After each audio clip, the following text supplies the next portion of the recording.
మనం ఏమైనా అనుభవించేటువంటింత కూడాను తాత్కాలికమైన క్షణభంగురమైన ఆనందమే. All the joy that we enjoy in this world is temporary. ఇంద్రియముల చేతను, Through senses, వస్తువుల చేతను, through sense objects, విషయముల చేతను, through various, వ్యక్తుల చేతను through persons. అనుభవించేటువంటి ఆనందము ఈ వ్యక్తులే అశాశ్వతము, విషయములే అశాశ్వతము, పదార్థములే అశాశ్వతము.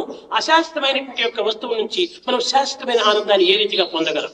The joy which you get from the impermanent men, objects and the senses, how can that be permanent? కనుక సత్యమైనటువంటి తత్వం నీ యందే ఉంటున్నది. The true principle is within you.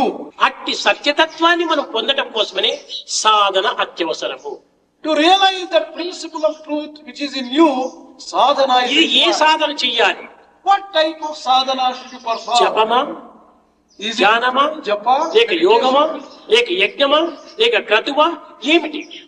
Is it japa, meditation? ఈ Worship? చేసేటువంటి Dhyana? పనులన్నీ కూడాను మానసిక తృప్తి కోసం చేసేటువంటివి. All these types of sadhanas are undertaken only for mental satisfaction. మనస్సు ఉండినంత వరకు కూడాను నీకు ఆ ఆత్మతత్వం అర్థం కానే కాదు.